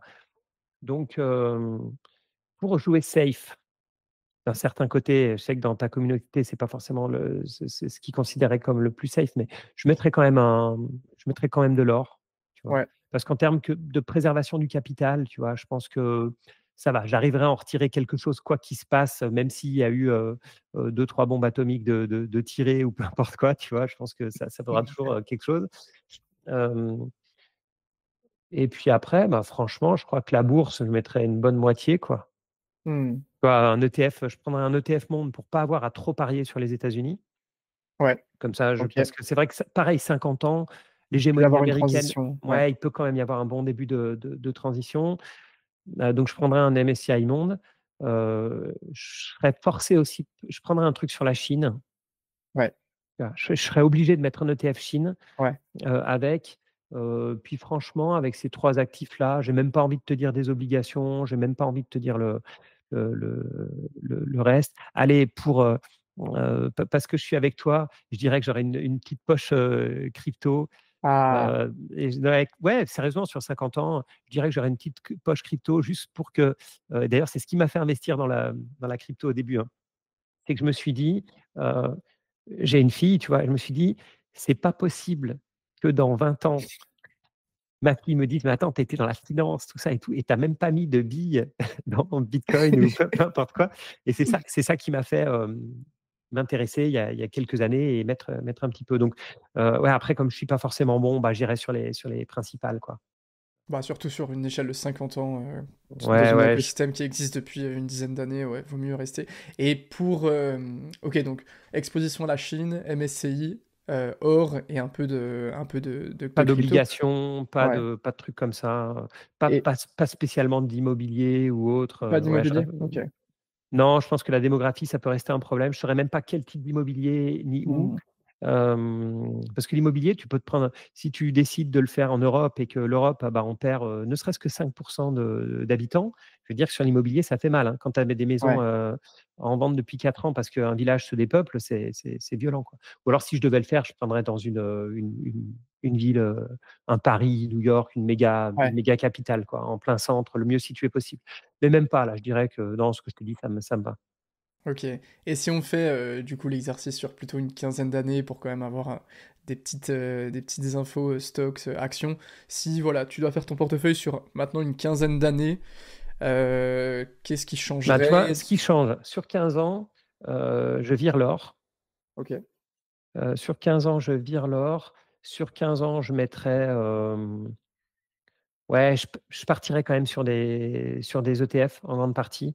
Hem je je partirais en grande partie sur des ETF et puis pour te citer des noms, j'irais quand même sur des boîtes que je considère un peu incontournables. Enfin, je t'ai déjà dit, Microsoft, Visa, Mastercard, des dans la pharma, tu vois, Novo Nordisk et Eli Lilly, Ouais. heu, parce que même si elles sont un peu enfin, surtout Novo Nordisk, qui sont très boudées, je veux dire quand même des traitements d'obésité, il y a Mmh. pas que les États-Unis qui sont gros, hein. Tu as le Brésil, tu as l'Égypte, voilà, tu as énormément de pays qui grossissent. Ouais, bah, ce serait plus ou moins mon portefeuille actuel. Je continue à aimer des Meta, Alphabet, Amazon, tu vois? Pour des raisons très différentes. Donc c'est pour tu vois, moi, je suis pas hyper original dans ma tu vois, j'ai un peu de luxe aussi. Qu'est-ce que j'ai? Je te parlais de MSCI, Standard& Poor's dans le côté plutôt finance. Ouais, j'aurais un portefeuille d'actions de qualité. 15 ans, ça va encore, tu vois? Ouais, Pour ne plutôt pas des toucher un portefeuille. Mais c'est chaud, hein, pas toucher un portefeuille pendant 15 ans, c'est faut long 15 vraiment ans. ouais. Donc, C'est long donc 15 ans. je te cite des noms de boîtes pour en citer, mais si j'avais dû te dire quelque chose, j'aurais dit un ETF, un ETF Monde et puis c'est tout. Ouais, c'est long 15 ans, mais c'est intéressant d'avoir ce retour. Donc plutôt, en vrai, ouais, plutôt se positionner sur des leaders de secteur, des trucs vraiment solides, fiables, qu'on n'a pas spécialement besoin de toucher, de regarder. On sait que le paquebot est quand même très Ouais, lourd. mais ils peuvent tous sauter, tu vois? Ouais, C'est ouais. ça le truc. Tu vois, moi, j'ai du Visa depuis longtemps et à l'époque où Apple Pay a débarqué, enfin, PayPal, après Apple Pay et tout, je me Mmh. suis vraiment dit: «À un moment, c'est mort». Mmh. Je me suis vraiment dit: «C'est mort», c'est clair que quand tout le monde va payer avec sa montre, enfin, tu vois, j'ai pensé à ça. Et puis, bah, finalement, tu vois, c'est là les boîtes malines aussi. Ils ont fait des deals avec eux, des deals de rétrocession, et cetera. D'ailleurs, ils se font un peu embêter sur l'antitrust avec ça et en fait, ils ont killé le truc, quoi. Ils ont killé la concurrence. C'est-à-dire que maintenant, quand tu paies avec Apple Pay ou peu importe quoi, bah, en général, tu as rentré ta carte, c'est rare que les gens mettent leur compte bancaire, Ouais. comme ça parce que c'est là la tu vois, la confiance, c'est hyper important. Et aujourd'hui, tu lies ta carte bancaire à ton compte bancaire, ça te paraît tellement évident, déjà parce que c'est ta banque qui te le propose, donc en général, il y a pas de souci. Mais déjà, quand tu commences à mettre ton compte bancaire, tu vois, directement, moi, par exemple, PayPal, ça, j'utilise quasiment pas PayPal, mais sur PayPal, j'ai mis ma carte, tu vois? Mmh. J'ai pas mis mon compte, pour que je Ouais. sois débité directement. Donc, mais ça veut pas dire qu'ils vont pas se faire totalement disrupter par un truc dans 5 ans, tu vois? Bah, Donc, c'est clair. si je suis pas là pour, surtout sur ce genre de choses, tu vois? Donc si je Ouais. suis pas là pour surveiller, ouais, ça m'embêterait un peu. Ouais, c'est vrai qu'il peut se passer beaucoup de choses en 15 ans, hein. Tu vois certaines grosses entreprises qui n'existent plus, ou qu'on a entendu, j'ai vu par exemple la plus bah, je crois que c'est ta vidéo en plus, je t'ai même pas fait exprès, mais là, que la plus vieille entreprise américaine est tombée il y a quelque temps, tu vois? Donc ouais, c'est ta vidéo? Ouais, c'est ça. Ouais, OK. Donc ouais, ouais, non, c'est vrai il peut se passer beaucoup de choses. Ce que je te propose pour finir, Xavier, c'est qu'on fasse un petit exercice. Je vais te donner quelques types d'actifs, indicateurs ou autres, et tu vas me dire si tu les trouves plutôt sous-cotés, plutôt surcotés. L'idée, c'est juste de discuter un petit peu de, voilà, pour un profil d'investisseur un peu comme le tien, Mmh mh. comment est-ce que tu les considères? Première chose, la location Airbnb. Ça a été, surcoté pendant très longtemps. OK. Ça a été surcoté pendant très longtemps, on parlait que de ça. Aujourd'hui, plus personne veut faire de la location Airbnb, Ouais. parce que voilà et moi, j'en vis toujours, en grande partie très bien, mais c'est pas un cadeau. C'est Hmm. pas un cadeau, donc C'est pas un je vais passif. ouais, c'est pas un passif, donc je vais rester surcoté. L'indice price to earn. Ça peut être neutre aussi, hein, Ouais, là, je dirais plutôt neutre. Plutôt neutre parce que par moment, je pense que pour beaucoup de gens, il est sous-utilisé ouais. et ils ne l'utilisent pas en gros, hein. Et après il y a ma propre expérience où je me suis parfois trop focalisé sur les valorisations et je Ouais. me fixais une limite claire, par exemple, pas acheter un PER au-dessus de 30, tu vois? Et il y a plein de belles situations que j'ai ratées parce que quand une boîte est de super qualité et que tout le monde sait qu'elle est de super qualité, tu peux mettre des Hermès, des Ferrari, des Costco et cetera. À un moment, tu es obligé de payer un peu cher et parier sur le fait qu'elle va rester Mmh. avec une prime, si tu veux, dans 10 ou 20 ans. Et à l'inverse, s'il y a bien un truc qui m'a bien calmé, c'est de vouloir acheter des trucs sous-valorisés et j'ai eu plus de pépins que de voilà. Donc moi, Mmh. mon but, c'est pas d'acheter des boîtes pas chères. Je fais pas de value. En général, le marché a raison et une boîte qui est pas chère, en général, c'est une daube et le marché sait très bien pourquoi elle vaut ce prix-là. Donc ouais, vraiment neutre pour le coup. Les actions à dividendes. surcotées, Surcoté? un peu surcotées, même si je suis le premier à dire que c'est pas la pire des stratégies. Ouais, Voilà, c'est pas la pire des stratégies, mais c'est surcoté dans le sens où, heu, on est aveuglé par le rendement et c'est un peu comme les boîtes, sous-valorisées dont je te parlais. Souvent, si tu as un dividende qui est très élevé, c'est qu'il y a un pépin derrière. ouais. C'est que soit ça va pas durer, soit la boîte elle est à bout de croissance, donc elle va se mettre à décroître et cetera. Mais quelqu'un qui débute totalement la bourse et qui se dit: «Tiens, est-ce que je vais faire du trading ou est-ce que je vais acheter des boîtes à dividendes?» Il y en a un qui fait, moins d'erreurs que l'autre et c'est celui qui va avoir des actions à dividendes, elles vont plutôt bien encaisser les baisses. Voilà, il y a pire, quoi. Mmh. Bon, ça, on en a un petit peu parlé, je pense que j'ai ton avis, mais on va quand même y aller. On peut les faire les deux dans le même pack, le stock picking et le trading. Mmh. Et ben, je vais pas les mettre dans le même pack, tu vois? Ah, Le trading, c'est clairement surcoté. Les gens s'imaginent gagner des fortunes, et c'est très rarement le cas. Après, moi, je suis passé par là. Je parle pas en tant que pro parce que mo pro, on m'a dit quoi faire. Je suis ouais, passé par là en tant que jeune étudiant et cetera. Je me suis pris les gamelles et ça m'a vacciné. Tu vois? Et quelqu'un qui démarre dans l'investissement en bourse et qui est le bon élève et on lui a expliqué qu'il va aller faire du DCA sur ETF ou je ne sais quoi et qui fait que ça, c'est top. Il démarre très bien, il peut pas démarrer mieux, mais il n'a pas il eu s la leçon. il se brûle pas, Ouais, il se il brûle apprend pas, pas. c'est Mmh. exactement ça, j'allais le dire. Il se brûle pas. Quand tu t'es brûlé, tu sais qu'il faut pas toucher la plaque ou peu importe. Alors que, sinon ça peut t'arriver et à un moment où tu auras beaucoup plus d'argent, à un moment où ça pourrait te faire beaucoup plus, mal et cetera et l'avantage des débutants et du trading, c'est qu'en général, tu te prends des gamelles sur des toutes petites sommes. Ouais. Tu perds quelques centaines d'euros, quoi, pour parler, clairement. Allez, tu perds 1 000-2 000 € au pire parce que tu as démarré par ça, tu te fais un peu rincer, tu comprends vite le truc. Alors que si tu fais du DCA sur ETF pendant 10 ans, tu as réussi à mettre de côté, je sais pas, 100 000 balles ou, puis tu dis: «Ouais, finalement, moi, ça me suffit pas, je veux plus» et puis que tu les crames, enfin, tu crames, 30 000 40 000 € parce que tu as changé de stratégie, sur le tard, ben, tu te rends compte que finalement, vaut mieux le trading. Après le stock picking, c'est dangereux, ce que je dis. C'est dangereux, moi, dans mon monde, tout le monde critique le stock picking. Ce que j'appelle mon monde, c'est les gens qui investissent à long terme, et cetera et tout le monde est pro ETF. Je pense que là où le stock picking, c'est sous-coté, c'est que le stock picking, il te permet de maîtriser ce que tu fais, de maîtriser ton risque. Donc tu peux choisir d'avoir des entreprises plutôt de croissance et cetera, qui est volatile ou tu peux avoir des paquebots bien tranquilles à la Air Liquide, qui vont être beaucoup plus stables.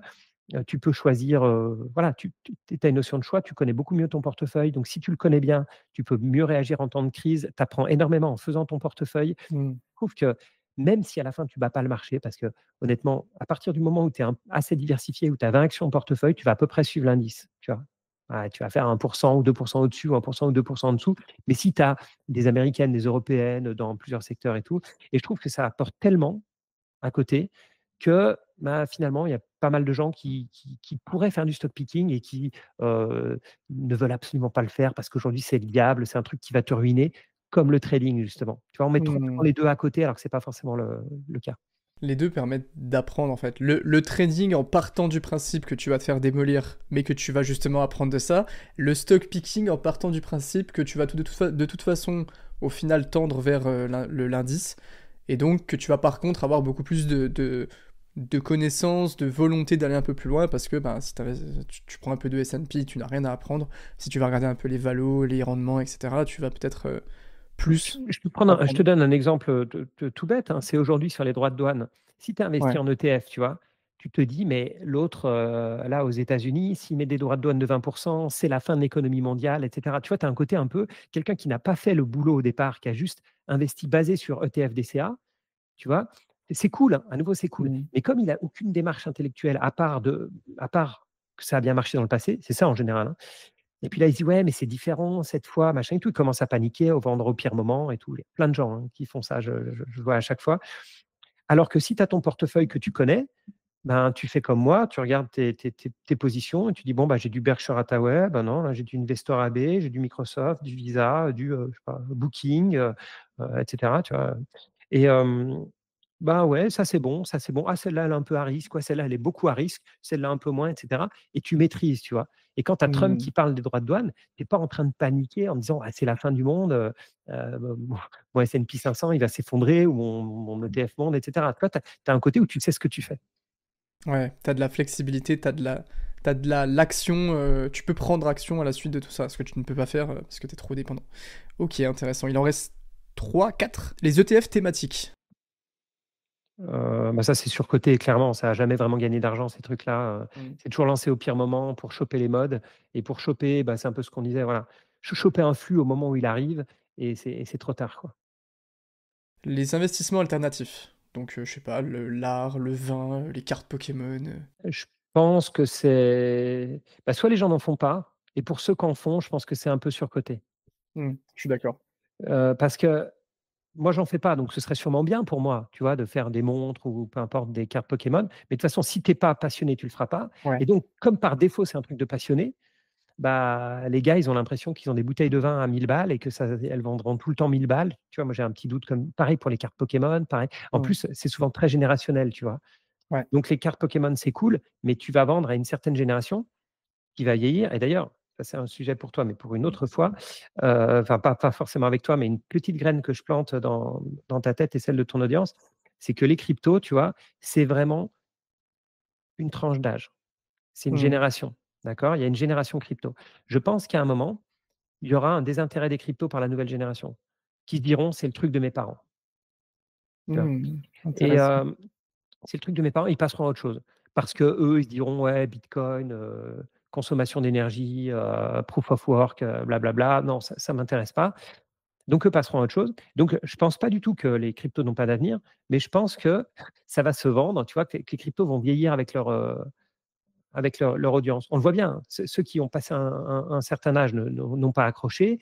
Il y a ta génération, on va dire, avec, enfin, je vais dire un peu plus vieux, un peu moins vieux, et ça va, c'est pas encore, terminé, hein. Les nouveaux démarrent aussi beaucoup par les cryptos, mais je pense qu'à un moment ça passera et que ça va rester un truc de génération.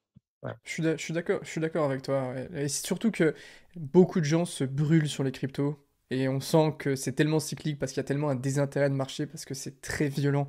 Et les cryptos vont tendre vers un marché un peu de niche dans quelques temps, dans lequel il y aura voilà, les gens qui sont un peu spécialisés ou qui se positionnent dessus, mais ça sera pas la porte d'entrée à l'investissement comme c'est maintenant, où ça le devient de plus en plus, où les gens se vont vers les cryptos dès le début pour un petit peu aller chercher des rendements qui peuvent... La bourse a un peu cette image dans ma génération, je pense, de l'investissement qui est déjà pricé, tu vois, c'est déjà très institutionnalisé. Tu peux pas battre le marché. Et je pense que c'est ça qui attire aussi dans les cryptos, c'est le fait que, alors est-ce que c'est une utopie ou pas, c'est un autre débat, mais c'est le fait qu'on peut éventuellement aller chercher des rendements, battre le marché et même battre les gens qui sont un peu plus professionnels, parce que ça fait tellement pas longtemps que ça existe que les cartes sont pas encore bien distribuées, tu vois.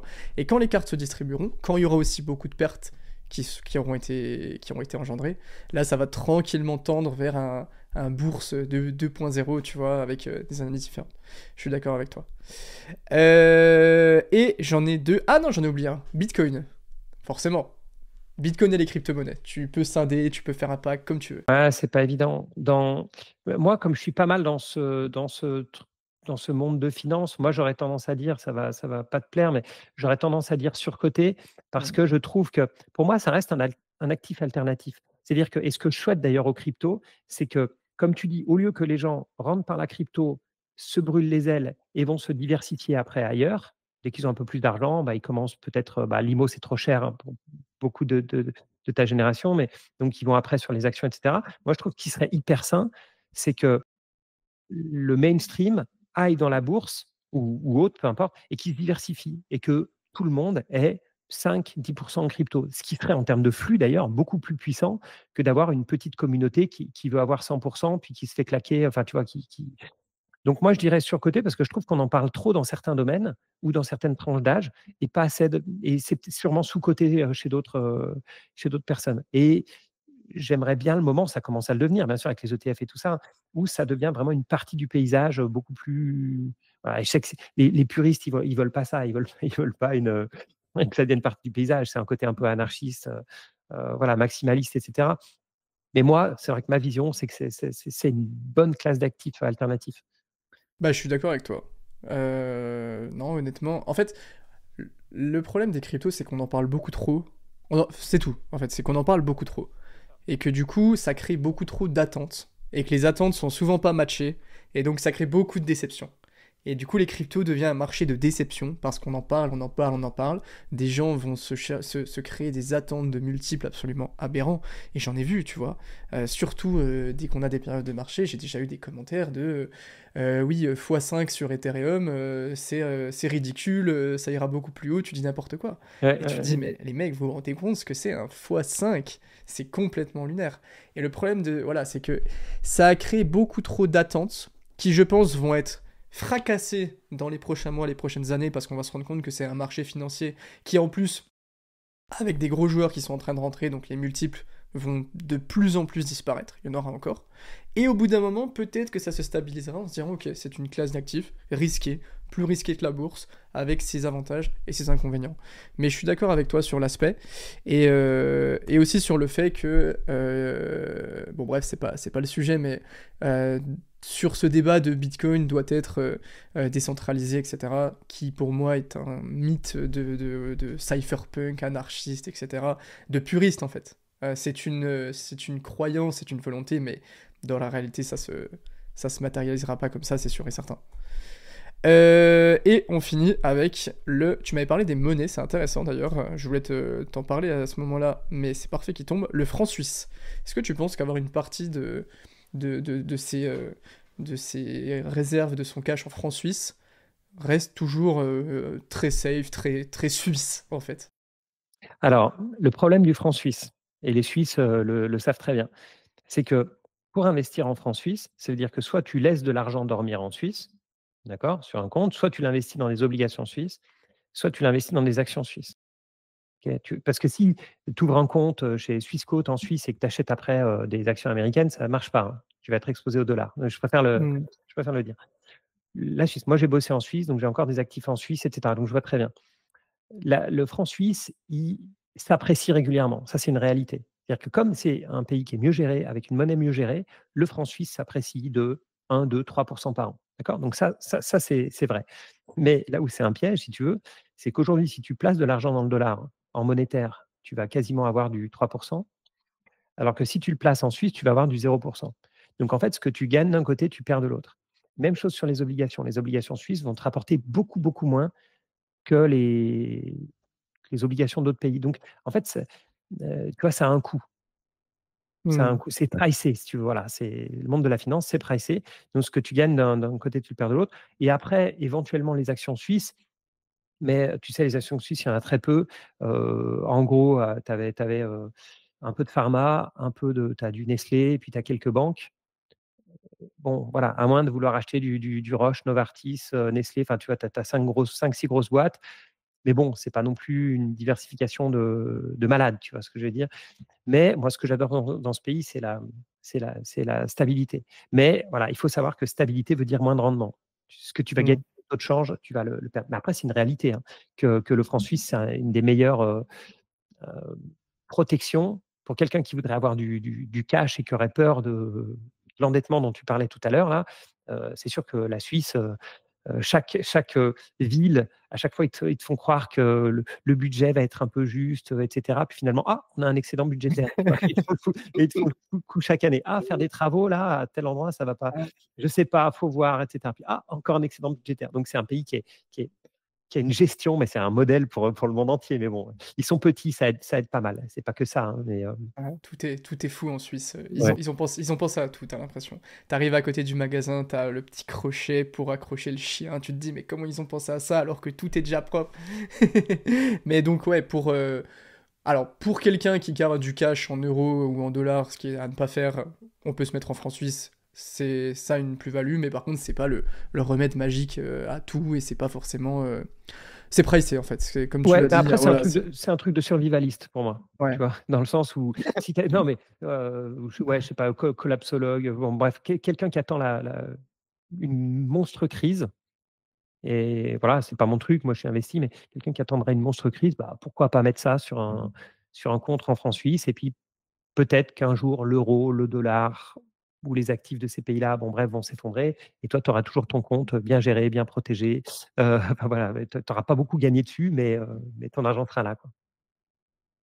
OK, bah, écoute Xavier, c'est la fin de ce podcast. Merci beaucoup du temps que tu m'as accordé. C'est super cool d'avoir un peu une vision, différente. Je vais essayer d'amener de plus en plus de profils comme le tien sur la chaîne très, voilà, avec plus d'expérience, une approche plus long terme, parce que c'est ce que j'essaye de tendre, mais dans un écosystème crypto, c'est toujours assez difficile. Donc, voilà, merci beaucoup. Où est-ce qu'on peut te retrouver sur Twitter, sur ta chaîne YouTube? Oui, plus simple, c'est ma chaîne YouTube, Xavier Delmas, qui a je viens de démarrer le podcast, mais qui est que le son de cette chaîne, qui s'appelle, Investir avec Xavier. Voilà, un peu Twitter, un peu LinkedIn, voilà, mais principalement là. OK. Et ben, je mettrai tous les liens en description. Merci beaucoup Xavier, c'était un plaisir. Bah, Et merci Cyril, super se revoit, discussion, merci à toi. on se revoit une prochaine. Ciao, merci beaucoup. Ciao.